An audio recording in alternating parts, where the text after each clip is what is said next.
Hey y'all, welcome to the stream. So today we have the Iliad and the Odyssey. And sorry, my background is glitching a little bit. However, we are gonna go right in. So last stream my mic was glitching, so sorry about that. If you experience any errors with that, let me know and we'll go from there.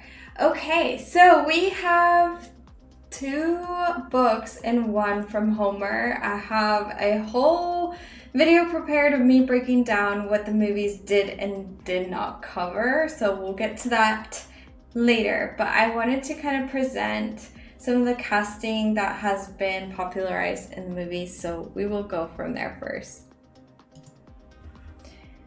Alright, so everyone's familiar with the Troy movie. It came out ages ago. Got it on VHS back in the day. I don't think I watched it in cinemas. I don't know about you guys. But these are the iconic cast members of the Iliad, which translates to Troy. And then obviously it took, at least 20 years for them to then come out with the Odyssey. I don't know why they waited so long or what the deal with that was. But yeah. So Troy ranks super high personally in terms of like war films. I'd say it's my favorite, and the rest, Odyssey is the worst for me personally. And you know, the internet has very similar commentary. So anyway, we got 300, Pearl Harbor, 1917, Gladiator, and Braveheart, Dunkirk, and the Odyssey. So I rank them in terms of how many times I'd watch them over again. Alright, Troy's cast is iconic from every single member. Some of them were already famous, some weren't. So Achilles is Brad Pitt, Briseis, Paris, Helen, Patroclus, and Odysseus. So 3 out of these were super famous. I mean, Brad Pitt was already really famous. Orlando Bloom was just off his Lord of the Rings run. And Sean Bean as Odysseus was just out of the Lord of the Rings as well.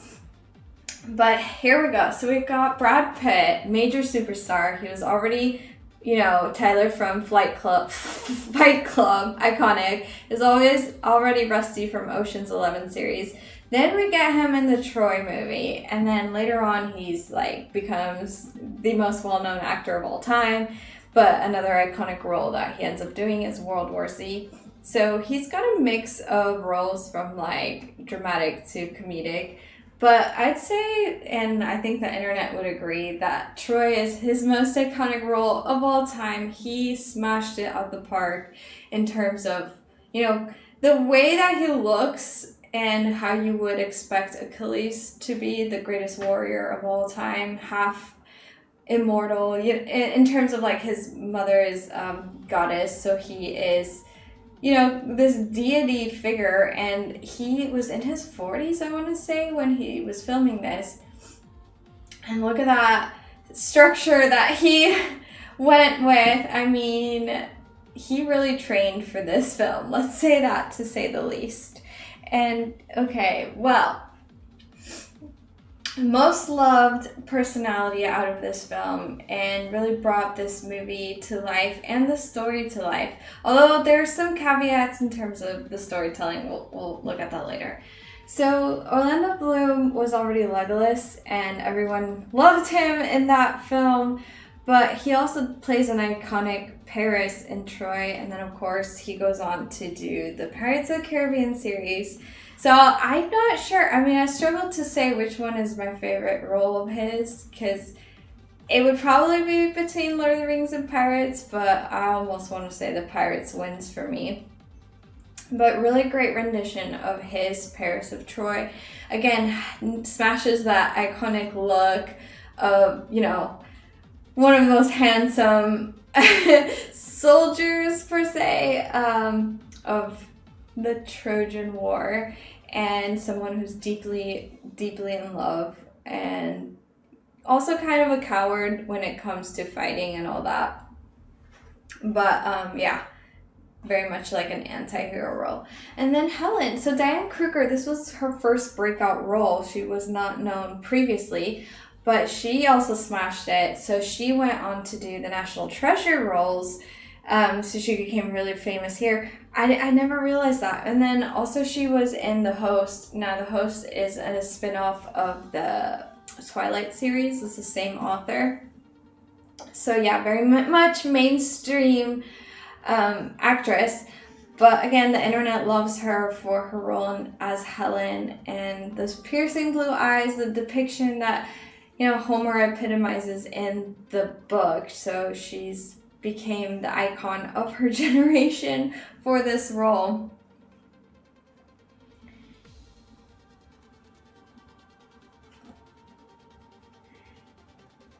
And yeah, really brought her to life. So Troy also featured another breakout actor. Sorry, for some reason it cuts off, so let me bring it back.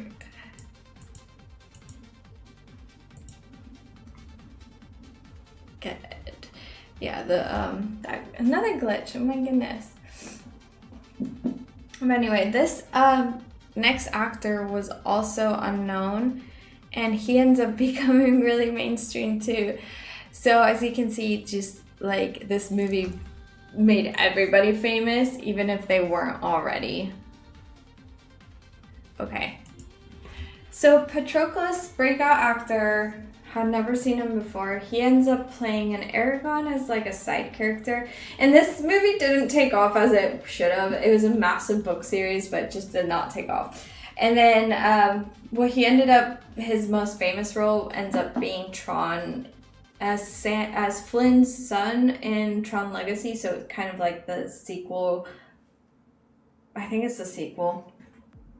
And he became iconic. So very cool that he came all the way from the Troy series as well. So basically every actor made their debut or not, or just continued their career. And here he is, closer look at him as Patroclus. So Patroclus is Achilles' friend. They changed this in the movie, and he ended up being the cousin in the movie, which I feel like is a huge blunder. I think what makes the Iliad personally is the fact that it's a book about friendship.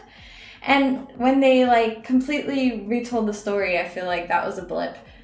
But okay, so Odysseus, we get Sean Bean, and again, he had already had his fame as Boromir in Lord of the Rings. So this is one of my favorite roles he's in, though. I think he really encapsulates Odysseus. He ends up being in the Game of Thrones series as Ned Stark. So huge actor, iconic, really difficult role to fill, but they're gonna try with so they have tried with the next Odyssey movie.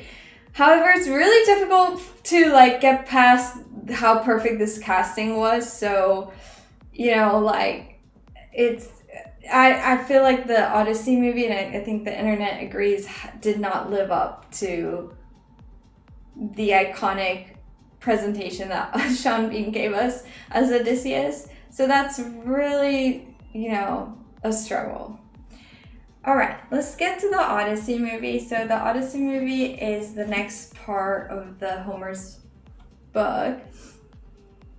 And okay, we've got a lot to go through with this. So let's see what comes up, because the internet was blazing with commentary. Again, we gave it a very low rating. It was like on the ground, the rating we gave it. But as far as Christopher Nolan movies, I'm a really huge fan of Inception, Tenet, and sort of the Interstellar. I think these are his magnum opuses, and I don't know, you could probably agree or disagree. Then we've got Batman series and The Prestige, which are pretty good. I wouldn't rewatch that many times. But the Odyssey, I just would not recommend. I would not rewatch it.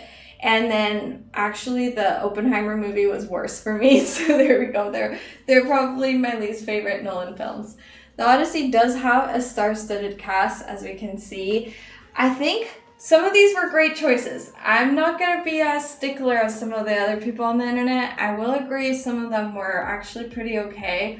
Others have a lot of, you know, public kind of backlash against, and very rightly so, but I'll kind of explain it as we go along. So the Odyssey is really about this family: Odysseus, his wife, their son Telemachus, and then the goddess Athena, who kind of interferes and becomes a patron of the family. And then we have the villain, who is a suitor who basically, while Odysseus is gone in the faraway lands, tries to get with his wife, which is played by Robert Pattinson. So let's talk about who was cast correctly. So I actually don't mind Matt Damon as Odysseus. I had a crush on Matt Damon growing up. It didn't bother me as much. He's not as great as Sean Bean, so there we go, but at least it was okay. So I really love Matt Damon, Ocean's 11, Born Identity, even his foray into the fiction, like Brothers Grimm storytelling stuff. So I didn't mind him in Odysseus. However, I just felt he was too serious, with like every cast member on the Odyssey, way too serious. But it's interesting that he had a castmate that played in Troy, right? In Ocean's 11, you get Brad Pitt and you get Matt Damon. And so it's kind of crazy how Brad Pitt was in Troy, and then 20 years later, Matt Damon ends up being in another Homer epic, The Odyssey. Very cool how there's a little bit of past history there. Now, Anne Hathaway has a lot of history with Christopher Nolan, but previous to that, she was a chick flick girly. You know, we all loved her in Princess Diaries, Devil Wears Prada. She then, tried her dramatic entrance with Les Miserables, and then The Odyssey. So she does have a range. I will say I prefer her more in romantic comedy than I do in drama, and that's just me personally. I didn't have an issue with this casting. I think that was okay. Again, she is in several Christopher Nolan films. She's in Dark Knight as Catwoman, and she's in Interstellar as one of the astronauts. And then, of course, we get her in Odyssey. Again, played too seriously, but I honestly feel like it's the direction. Probably that just wasn't there. So Tom Holland was another good hire, in my opinion. He, I think, smashes Telemachus. I will say the wardrobe department could have used a lot of help with all the characters, because there wasn't really an iconic look to Telemachus. It was kind of just like, okay, by the way, I just have them in their red carpet looks for the Odyssey because I couldn't find more pictures. But we all know him in Spider-Man. He also did this series called Uncharted. And of course, we know that Tom Holland and Zendaya are dating, if not married. So that was an interesting hire. They're also right now back-to-back promoting Spider-Man. So not sure what the deal with that was, because it felt like the Odyssey promo wrapped up real quick just so to roll the Spider-Man carpet out. A lot of people are also concerned that the same actors are repeating over and over in the same movie rosters. Zendaya, again, I don't mind her. I think she's a great actress at personality, and she has the looks. She's MJ, she's in Euphoria, she's in Dune, she's in Athena. Again, her red carpet looks were well more shocking and beautiful than the actual film. So again, I just have complaints like that whole internet does against Christopher Nolan's version of just terrible wardrobe and makeup. But also interesting to know that she just got done wrapping up The Drama, which is a rom-com per se. No, it's more like a thriller comedy romance with Edward Cullen, Mr. Robert Pattinson. So a bit of some intercast, past history going on here. So they played a couple. But we know Robert Pattinson as, Harry Potter. Then we got him in Edward and Twilight. He's also in Christopher Nolan movies, Tenet. And then he plays the Batman. And then we see him as Odysseus. Now, I actually really like this hire. I think this was really smart because he took a character that you kind of don't really remember in the book, and then he gave him a memorable actor to play it. So Antonius he's a villain, But he really brought this character to life, so I agree with this hire. I think it was a good casting choice to bring someone we all know to a character that potentially would have gotten bypassed had it been someone we don't know, if that makes sense. But yeah, very much prefer Tenet as a film of Nolan's over the Odyssey. Okay, so Lupita plays two characters. Now, this is what really confused me, and I think it confused the internet. She actually plays two characters, Helen and her sister, Clytemnestra, or something like that. So we'll talk about that later, but we do know that she started off as what's it called? Some sort of voice acting for Star Wars. Then she's in the Black Panther series. She's also in some other movies like Us, and now we have her in the Odyssey.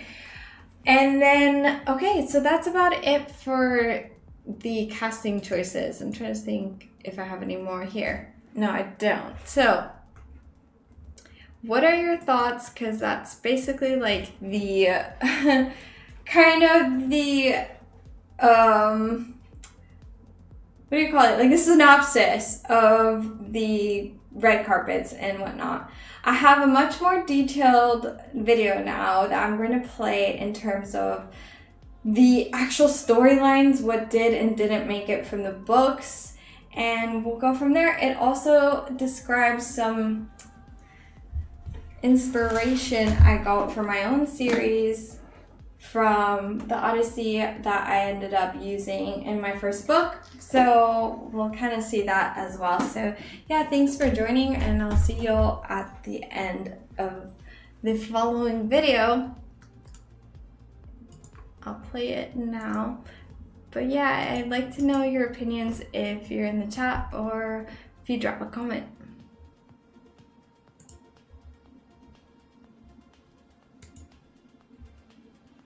Okay. And let me just play this again because I'm in the frame twice.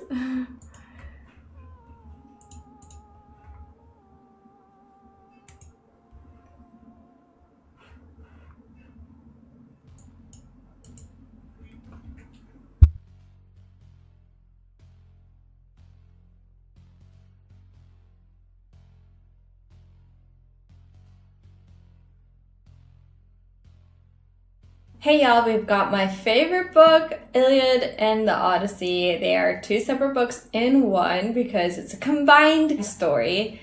Now, I'm gonna probably be one of the only ones to say this. However, I feel like the Iliad, which translates to Troy, is the greatest drama ever written, while the Odyssey is actually the greatest comedy ever written. And together they make up the greatest work of literature of all time. There were no comedy aspects in the movie. However, when you read it, I felt like I really pulled on some really comedic themes. So we're gonna review it together, and here we go. I've highlighted everything already. I've read it 2 years ago, so.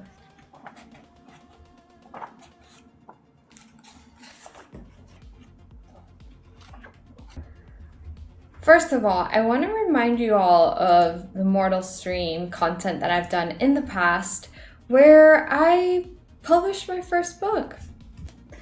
The Iliad and the Odyssey by Homer really inspired my series, specifically like the world build format. And yeah, now it's like a tangible book that I have here. Around the same time as Hesiod's Theogony, and I actually have a really slim copy of it. So right after this is when the Iliad and Odyssey gets written. So you kind of have your Bible per se, and then you have kind of like the first fiction novel derived with the deities from the Bible, the Greek Bible. Well, at least that's all that's remaining, right? How that ended up looking like for my series is basically like, well, I kind of copied a bunch of the Greek mythology format and I amplified it to various pantheons, but at the root, I really used the Greek mythology to really flush out my system. So yeah, these are my characters. This is kind of like the hierarchies, and the lore is about pre-simulation to simulation Gnostic kind of deities. So in Homer's work, a lot of it is about how Zeus and Hera and Aphrodite and Athena and all the gods from Olympus sort of interfere with humanly affairs, especially the Trojan War and, the Odysseus journey back home after the Trojan War. And very much in a similar manner in my series, the gods do very much come alive, except it's not just the Greek gods anymore. It's kind of how the pantheons interact with each other, and very much so they're like the cause of humanity and, everything that spirals down afterwards. Here I have Pandora, her box opening up and letting evil loose in the world. A lot of lore. But let's go into the Iliad and Odyssey section. So in this section, basically, what I've pulled from is primarily the goddess Discord throwing her golden apple with the inscription to the fairest of them all. And she throws it, and Paris of Troy ends up she throws it, and the goddesses Aphrodite, Athena, and Hera start fighting over who's the fairest of them all. They end up giving the choice to a mortal called Paris of Troy, which we all know ends up being, part of the cause of the Trojan War. He picks Aphrodite because Aphrodite promises Troy that she will let him marry the most beautiful mortal woman in the world, should he choose Aphrodite to be the most beautiful goddess. And lo and behold, when Paris, accepts the offer, it just so happens to be that the most beautiful woman in the world was Helen of Troy, which at the time she was not of Troy, right? Helen. And then so they have to go on this conquest where he has to, steal her because he's won her as a prize, and that's kind of what starts the Trojan War according to Homer. And of course these are all fictional stories. Like, there's not even enough proof that the Trojan War ever happened. There's not even enough proof of who Homer even is. I mean, a lot of, even the way this starts is basically saying that, like, there's two separate theories of who he was. One, that he's a blind poet, other that he's like a group of poets, and then other than that he could be a man, that he could be a woman. Like, nobody actually knows. So yeah, there's a lot of that going on. But that gets us to Troy and the Trojan War. The Trojan War is caused by this apple. A lot of this ends up in Paradise Lost and Lord of the Rings as themes, especially the Silmarillion. For example, in Tolkien's Lord of the Rings, he actually copies almost verbatim the structure of what's in the Iliad and Odyssey and Hesiod's religious textbook of the gods. So, Eru is copied off here, the Greek versions, right? So Greek mythology, we've kind of got Aeon at the top, Zeus, Selene, Poseidon, Hephaestus, Demeter, Apollo, Hercules, and Hades. And then obviously Kronos, Sphinx, Thanatos, Minotaur, Typhon, and all these demons. That's how Lord of the Rings pulls its universe lore. And this is the world build to the Lord of the Rings universe in the Silmarillion. And he absolutely just pulls, very much uses it as a template. And that's exactly what I've done. So that's what Paradise Lost did. I mean, Christianity, of course, has also spawned from a very similar template. And then again, here we are, and so have I. And I've just kind of used historical context for my deities. So obviously in Troy, the main hero is Achilles. And Achilles, we all know, was played by Brad Pitt, and the internet loves him. This is probably his greatest role. And yeah, so if you didn't know, in the real story, he's actually half a deity, because his mom is a goddess called Thetis. So here's a picture of Thetis. It does appear. So I was really confused when I watched Troy for the first time as a kid, because obviously it came out on VHS and I was really young. And when I first watched it, I just had no idea that Achilles was meant to be like half deity or whatever. Like, they kind of allude to it, because if you watch in the film, she doesn't really wade outside of the water. Like, every time he approaches her, she's in the water because she's actually a water goddess. Newsflash, like, yeah, this is kind of like the first and only intervention of any mystical goddess force in the universe. And she's here in the water, which if you would have watched it without like the presumption that she's a goddess, you wouldn't clock that she's a water goddess, but that she is, and that is why she is in the water. And so he approaches her, and she also is kind of like, obviously she convenes with the higher gods and things like that, so she kind of has a more understanding of what's going to happen in the future. So that's why she provides some really good advice to him. So basically she's like, well, you're my son, but her main goal is that her son gets immortalized. So she's like, okay, well, if you don't go, then you have a nice life, but nobody will remember you. But if you do go to the Trojan War, and she warns him, like, you will die, like, I have heard from the gods that you will die, but you know what, your name will be remembered for eternity. And obviously she leaves it up to his choice. He kind of dwells upon it and then decides to do it. But yeah, she's a sea goddess. If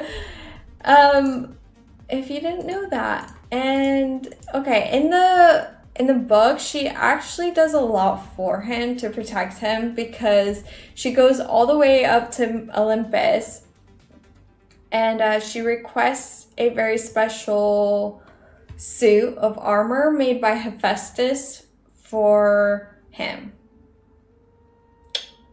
Okay, so she goes all the way to Hephaestus, who's kind of a top dog, and then she asks him for protection. And so in the movie, they don't actually give him like any special armor per se. They kind of leave that out of the film. He just gets a piece of armor, but you don't really realize that it's like really, it protects him because it's from the gods. And okay, so in the Troy movie, they don't actually show any of this. So there's no Discord goddess. There's not really much of Aphrodite or Athena or Paris of Troy or any of this. They kind of just make the movie seem more historically accurate, like as if it just played out as it was due to human error, rather than it being a cause and effect from this kind of fight that the goddesses have. So that's one thing I missed in the Troy movie about like the kind of supernatural gods and goddesses side. However, the movie Jason and the Argonauts does it so well. So I'm going to show y'all if you haven't seen it already. This is Zeus and Hera, right? So Zeus and Hera are kind of like the primary characters of the Iliad. But again, you don't see that in the Troy movie, unfortunately. And a lot of the scenes happen in Olympus, and so Jason and the Argonauts kind of pulls this visually for us. So yeah, here's all the gods kind of hanging out in Mount Olympus, and so, just pretend that this is Hermes, so he's kind of getting information from the real world, and then they have this method of looking down and seeing kind of the war happening. So it kind of would look something like that. So that's like a mortal man, and they're talking to the gods. So there's various ways that the gods appear to mortal men. And I wish that the Troy movie had captured this. I also wish that the Odyssey movie had made use of this. But honestly, I feel like if you're detracting from the main point and the main plot of the Iliad and the Odyssey, I just don't really see the point of making the movies, because you're, now creating something that just is so far removed from the original purpose. So yeah, it's really sad how that kind of got deleted in both of the movies, and the only way to kind of really appreciate it is through Jason and the Argonauts. Okay, so now spoiler alert, one of my favorite parts that they changed in the Troy movie is the scenes with Patroclus. So let me go find those. Y'all know this is definitely my favorite movie. However, there are things they've gotten wrong about this story that we've already talked about. But this one, I think they got it so wrong, and I just don't understand why they went this way. Okay, so in the story, the main, like, you know, emotional driving plot twist is the storyline with Achilles and his, what shall I say, best friend Patroclus. Okay, so Patroclus is meant to be his best friend, and this is a story about friendship fundamentally. And like in the Troy movie, they changed it so that it's his cousin, so that Patroclus is his cousin. And I don't understand that, because it really changed the way the audience relates to the story and the fundamental message of the story.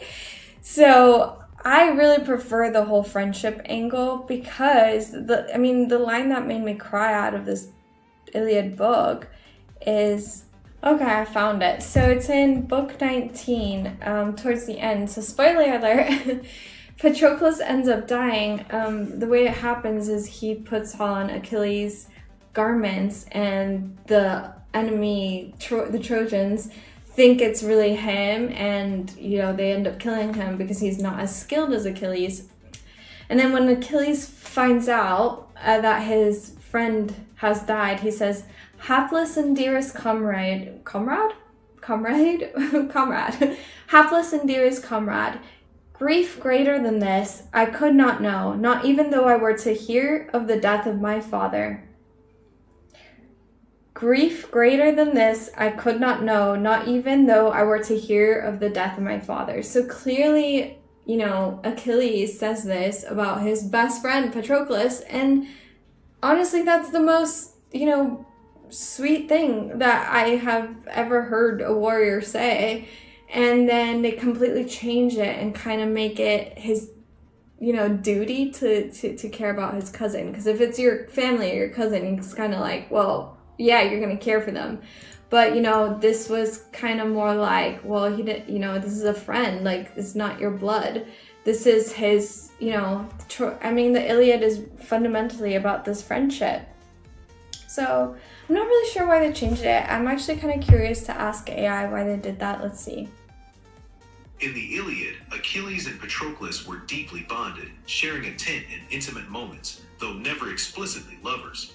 The 2004 Troy movie made them cousins to avoid... Well, now you know, but honestly, although I have seen some fan art of Patroclus and Achilles, when I read the book, that was not the sentiment I got. I literally just felt like, okay, well, they're best friends. Patroclus is an interesting casting because he wasn't known at the time, but he ends up being, let's see if we can get a good picture of him. Okay, well, that's Odysseus now coming in. The greatest Odysseus that ever was. Let's see if I can get a good shot of Patroclus. Okay, here. Okay, so this actor ends up being the main actor in Tron, Sam Flynn. I think he's Flynn's son. Okay, so yeah, in the Tron movie, it's Tron Legacy in 2010. So he ends up getting pretty famous. I think this is probably his only role that he kind of took off with after Troy. But yeah, it's that's just kind of why I really loved Troy too, because all of them either were already really famous or that movie just skyrocketed their career. There we go, that's a good picture. Okay, so same actor here. Tron, Troy. Tron, Troy. Yay! I really do. I mean, if you do look up fan art of Patroclus and Achilles, you will see some very brotherly love images. But yeah, that's my favorite part of the Iliad. I don't know. Let me see. I don't know if there's like more of that.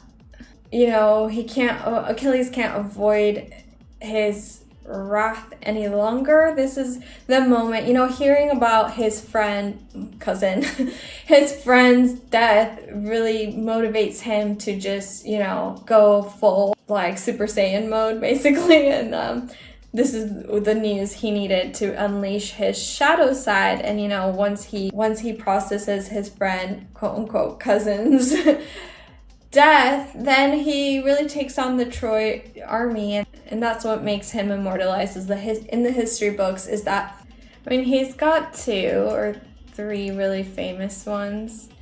But this one is probably the most famous one. It's at the very beginning, where you kind of introduced to Achilles, and, you know, it sets it up that he's the greatest warrior. And of course, again, now you know the context, he's actually the son of an immortal goddess, so that's why he's so powerful. He's, you know, that doesn't really, if you're just new to Troy, you probably wouldn't clock that backstory of the book.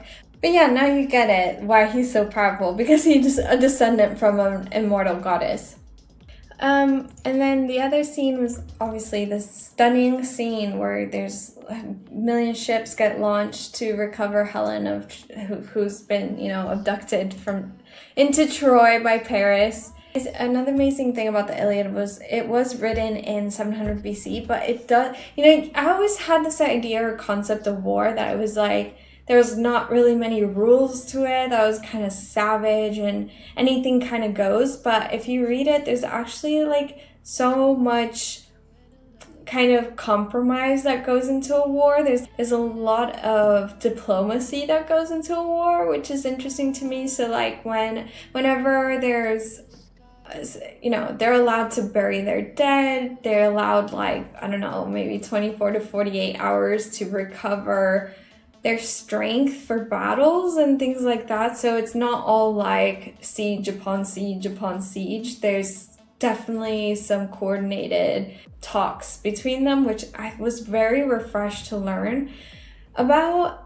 And then, so even if you're watching this, like that first scene is kind of intense, but then they kind of settle down, and then they set up tent, and then after that it's kind of like weeks upon months of coordinated efforts for their, you know, for them to be successful, basically. Oh, also they do a bunch of one-on-one battles in order to solve it, rather than, you know, so they try to basically make it as less deadly as possible where they can. Okay, so that leaves us to Helen of Troy and Orlando Bloom, who is Paris. And I think this whole entire movie was perfectly casted, let's be real. But yeah, they were like amazing together. So Paris and Helen of Troy movie. Orlando Bloom, he was just fresh off his Lord of the Rings hype, you know, he's in the prime of his career, probably wearing some makeup in here, let's be real. And then you've got Diane, who was relatively new to her role, but she ends up being on National Treasure. So this is obviously her most iconic role, but yeah, she ends up being on National Treasure. And here we go. So, okay, so Diane, so yeah, this is her, the same woman. Helen of Troy is in National Treasure. I love it. I didn't know this. I had to look it up. Like, I didn't put 2 and 2 together, but that is her. Obviously later in her career. She is gorgeous. And then one of my favorite characters beyond that is Bracy's. She ends up being Achilles' trophy wife. From the spoils of war, let's just say that. And although she despises Achilles at first, like, she kind of like gets to know him a bit better and ends up in love. But yeah, I also learned from her that the kind of idea that back then you kind of chose a god to be your patron. So her patron is Apollo, if I'm not mistaken. That's why she's wearing like the garbs of Apollo. So they have, you know, these temples that, you know, end up getting destroyed. That's how she gets captured. She's at one of the temples. But yeah, that was interesting to say the least too. How they, you know, Greek in ancient Greek mythology used to have these ancient temples to Apollo, to who knows, Hera, Zeus, whatever. They all had kind of their own area. So that's why when they have the Trojan horse and at the end, which famously is not in actually the Iliad. The Trojan horse content does come in the Odyssey, but they did decide to include it in the Troy movie. So this is why they keep the Trojan horse right at the end of the war, is because they think it's a homage to one of their gods. They're like, oh, they left behind this as a form of I don't know, like, oh, I think it's to Poseidon or something, so that they have a good, safe return. So in their minds, they're like, oh, let's, this is for the gods that they worship, and this is how they end up being tricked or fooled. And obviously this is all kind of fiction, but we never know what actually happened or if the war even happened. But yeah, so that's the Troy movie and the Iliad for you. I don't think I have much more commentary on it. Alright, let's move on to what's trending. I don't think I can show the trailer just because it's probably really freshly copyrighted. Yeah, so the first chapter of the Odyssey is about the gods in council, Athena's visit to Ithaca, and the challenge from Telemachus to the suitors. So, in the Iliad, we sorry, I forgot to say, Troy.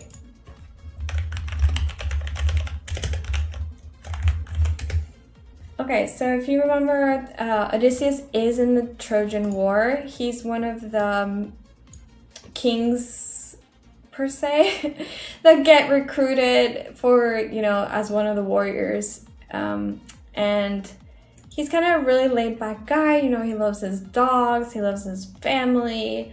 He doesn't really want to go, but he's kind of like entitled, he's kind of like indebted to the other kings, so he kind of has to. So anyway, he's kind of buddies with Achilles, and he feels better about going to the Trojan War because Achilles is joining him, of course. So, so he's kind of confident that, things will turn out okay because of his buddy.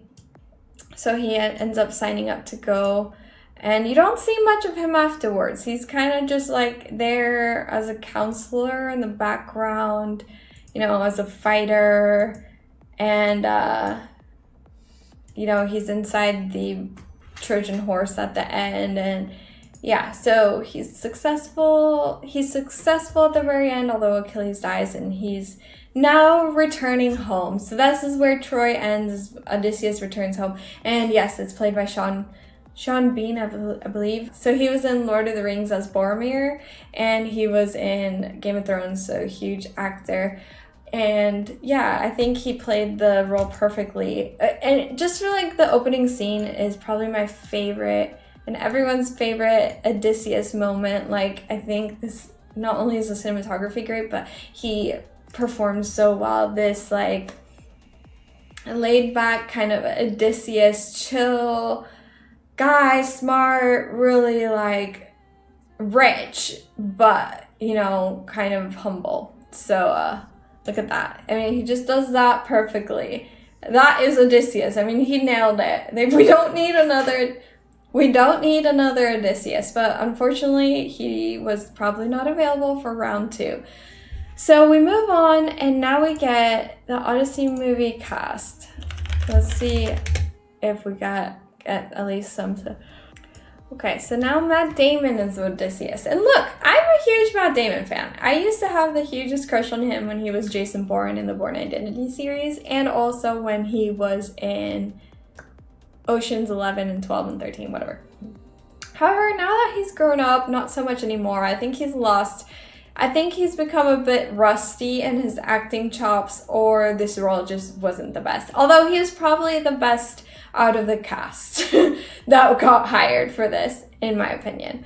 I didn't have that much of a problem with his performance. It's so difficult to compare when the Troy movie was just a million times better. the Odyssey also got wrong is the Odyssey starts with the gods in council. So the Odyssey movie should have started something like this, where, you know, Zeus, you know, you got Hyperion, you got Zeus, you got Poseidon, so I mean, Hermes, Athena. So it's basically Athena talking to her father, Zeus. You know, Zeus is like, my child, what are you talking about? How can I forget Odysseus, than whom there is no more capable man on earth? Bear in mind, however, that Poseidon is still furious with Odysseus. So Athena's like, you know, she's pretty much kind of on the side of Odysseus, kind of like vouching for him. She has a crush on Odysseus' son. This is kind of why it's a bit comical. So, you know, Athena says like, and literally Athena says, can Odysseus really have such a fine-looking fellow for a son? I mean, that's hilarious. So yeah, Athena automatically like pretty much hits on Telemachus, which is funny given that, you know, he did the casting right. I mean, that's Zendaya in the background. That's meant to be Athena camouflaged as a regular old lady because, again, that's how some of the gods appeared to them. Okay, perfect. Okay, so this is Odysseus' wife, as we all know, is Anne Hathaway. Now, she's no stranger to Christopher Nolan movies, so she was in Interstellar, so yeah, I guess we know why she's in here. So is Robert Pattinson. Robert Pattinson is the competing love interest. Okay, we'll move there on later. But yeah, so basically Tom Holland is Odysseus' son, so Anne Hathaway's son.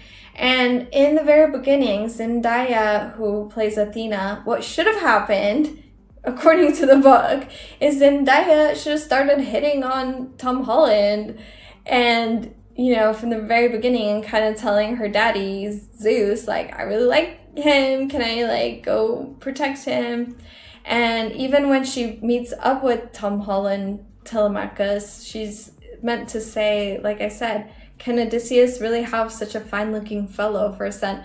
So the whole comedy aspect comes in where you've got a goddess, such as Athena, the goddess of wisdom, kind of falling for a immortal guy. She's falling for a mortal guy, and it's, you know, that's hilarious to me. I don't know why they chose to not really show that whatsoever. In fact, I think that was what the audience criticized a lot, is that, you know, Zendaya as Athena should have we should have had those images of Athena in more royal kind of garbs in, you know, in Mount Olympus. It should have opened with Athena here in Mount Olympus talking to her father, just like the real book. Just like the book, she should have been somewhere here, and then she should have gone up to her father and asked, why aren't you helping out Odysseus? You know, his son is really hot. You know, she's like that daughter of Zeus, who was like, Daddy, I found a really hot guy. Can you, like, I don't know, do something to save his family, please? Like, that should have been Athena, but it didn't end up happening that way. She was, you know, the way Christopher Nolan did it was very cut, dry, boring, in my opinion, and just very slow. And yeah, from then on, we have, so in the images, let's see, and this is a trailer, so let's explain the trailer now that, okay, again, the Trojan War has passed, we got that. Now and she's getting flashbacks. His wife is getting flashbacks, he's not returned, everybody else has returned but him, and she's like, what the heck is going on? Why is he taking so long? And her son is basically like, you know what, this is taking way too long, I'm worried about him, I'm gonna go on my own adventure to try to find him. And this is where Athena kind of interjects, because she's been watching from a god from above, and she has a crush on him, and which would have been perfect because they're dating in real life, but whatever. Yeah, and so Athena is meant to be this guiding force to kind of reunite the family, sent by Zeus, right? So you don't really see much of that, and when you do, it's very confusing. And then, so again, it's supposed to be really comedic that while Odysseus is gone and while, you know, her son is gone, that there's a bunch, so this is while her son is gone, that back at home, you know, his wife has to entertain hundreds of suitors. That's another hilarious point. You know, all the suitors are kind of partying all day and all night, and, you know, they're kind of eating and dining on the Odysseus' bill. So Odysseus is still paying for all this, but now he has like 100 suitors trying to come for his wife. And so that's another comedic element that they just really made super like, dramatic for no reason. A lot of them are meant to be like drunkards and like be kind of silly. But the main guy, that, you know, Penelope, again, way too serious. Like, she's meant to be sad and stuff, but I just felt like the portrayal of this was, again, well over dramatic. She was like yelling. I never got the vibe that she was yelling in the book. Like, she was sad and she was trying to like delay everything, but she was not like, you know, going on this like freaking angry bender that you see in the film. I feel like that's really tacky acting, and I don't know if that's probably the direction, again, that just did not do very well. So yeah, more scenes from the house. So enter Robert Pattinson. Of course, we know him, Edward from Twilight. He is kind of a good hire. I think he does bring this character to life. I will say that the character that he plays, I kind of overpassed in the book. Like, he wasn't that memorable to me in the book. So to get someone as memorable as Robert Pattinson was a good choice from Christopher Nolan's end. I think this was probably one of the best casting choices. I do really like Tom Holland as the son too. But yeah, as far as like the blocking of the action and the scenes, I don't know, it does feel a bit clunky and strange.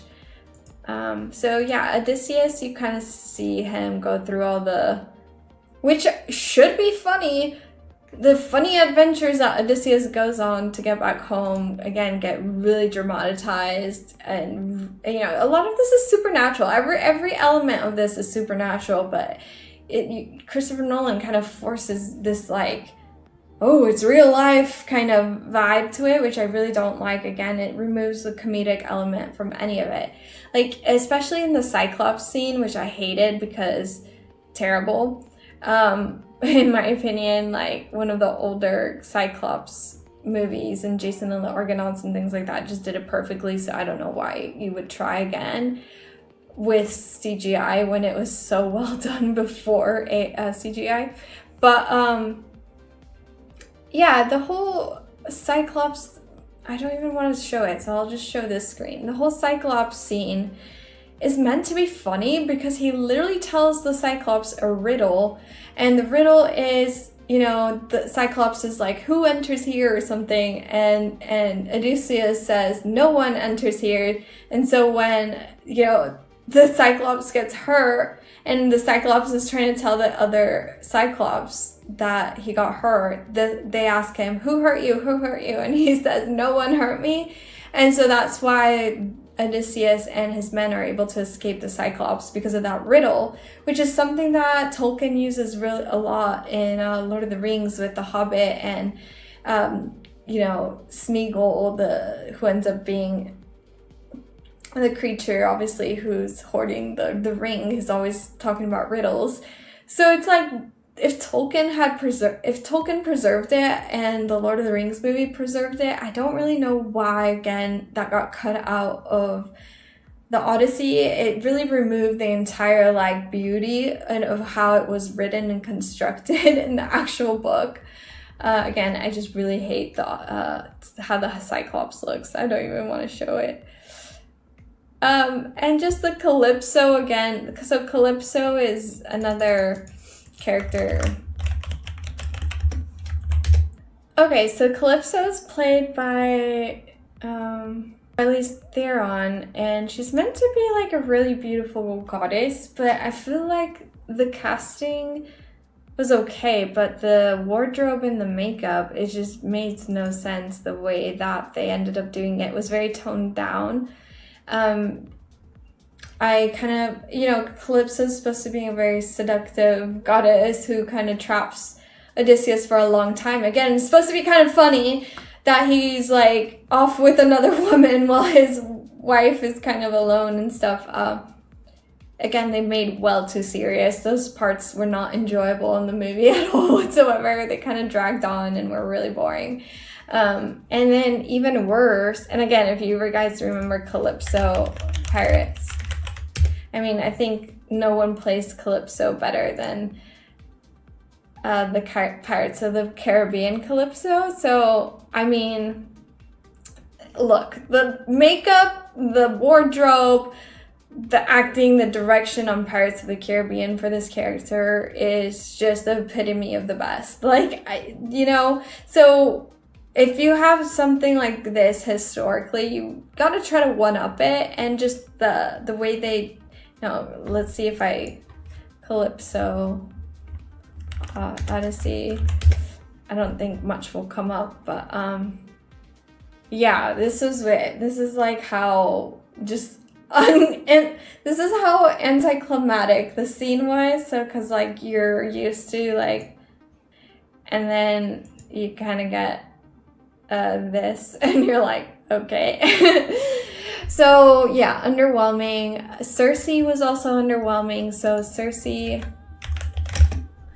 another goddess that kind of traps Odysseus and his men.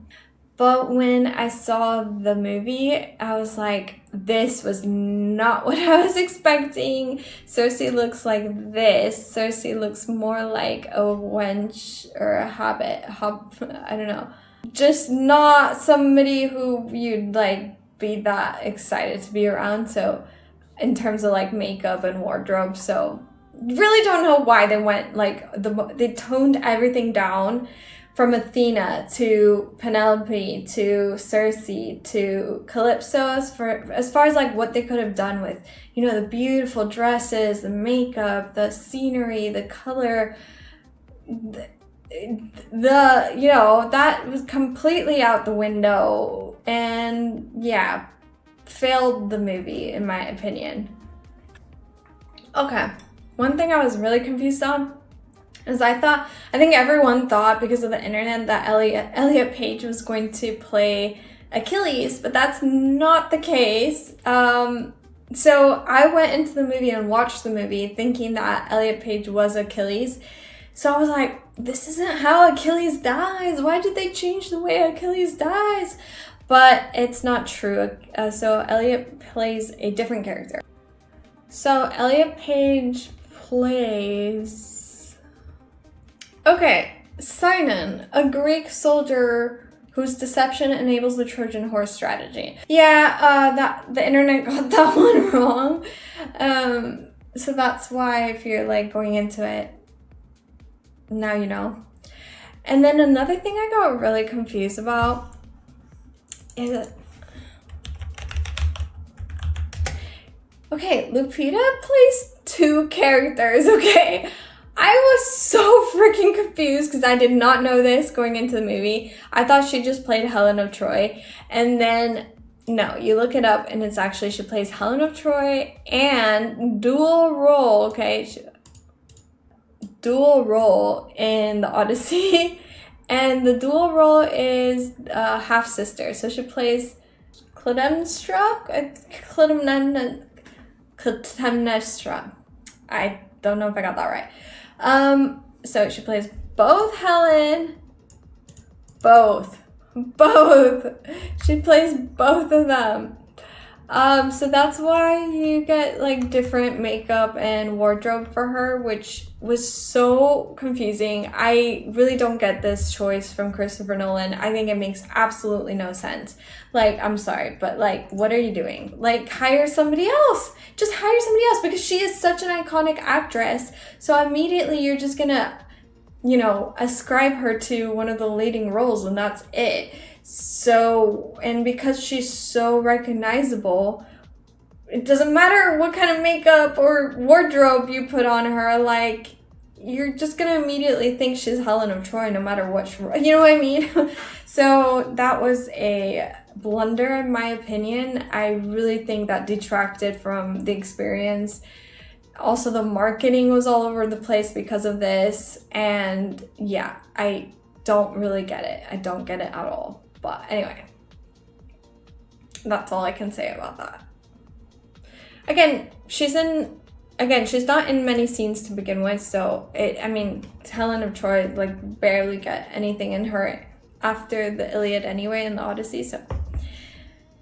Okay. Yeah, the main characters, as you guys know, are the ones we talked about earlier. Okay, well, I think that's it in terms of my review of the Odyssey. I guess the last thing I'll say is that in the Odyssey, the most beautiful part, or again, the cliffhanger and the climax of the book that they kind of overlooked and got wrong again, is that the story kind of starts like everything already happened, and then kind of like 2/3 of the way in, when Odysseus has kind of battled most of the adventures that he's had to go through, he arrives at this village, and it's a fishing village, and they help him, so they take him home with him, and he becomes kind of like some family friend to some wealthy aristocrats. And then while he's there, he tells his entire story. So you kind of don't know the full story until 2/3 of the way, when Odysseus is now speaking, this is what happened to me. And because they hear that story, the aristocrats end up giving him money for a boat, and that's how he finds his way home. But they cut that out of the movie completely, and I don't understand why they cut that scene. I think it's probably the most interesting scene, is the fact that, he shares this kind of, it's very much so like a literary technique, the way Plato did this, where it's like, okay, finally you get like the full story 2/3 of the way through, and that was completely wiped out. And a lot of this you don't get, again, that Poseidon has a lot of revenge against Odysseus. That's why a lot of the times he's like having pissed off Poseidon, the god of the seas, which you don't see really much in the movie. But anyway, I think that's it. Thanks so much for joining me on the Troy and Odyssey review. And if you guys have any more comments, please let me know down in the comments. See y'all.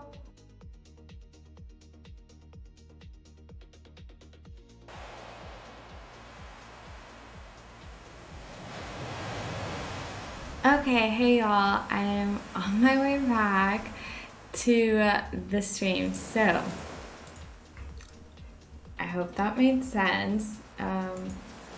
Okay, so let me know what you guys thought of both movies. I am gonna pull up the ranking I did again. I'm just curious what you guys think.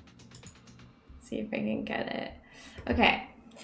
Yeah, do you guys agree with this ranking that Troy movie is all the way at the top and the Odyssey is all the way at the bottom? Because, I don't know, some people might have a different opinion. But yeah. Also, I think it's difficult to kind of rate a movie that was shot on film and went out on VHS versus a digital film. But hey, who am I to say? And yeah. That's pretty much the full review on the Iliad and the Odyssey. I pretty much feel like I covered most, if not all of it. And any questions though, please let me know. Next stream is on Bridgerton, actually, so that'll be interesting. And no, I've got one. I went to the Shakespeare Museum shortly, so I'm actually gonna do a stream on Shakespeare. So then it'll be Bridgerton. But anyway, Have a good one, y'all. Thanks so much for joining me today, and I'll see y'all on the next one. Peace and love. Bye.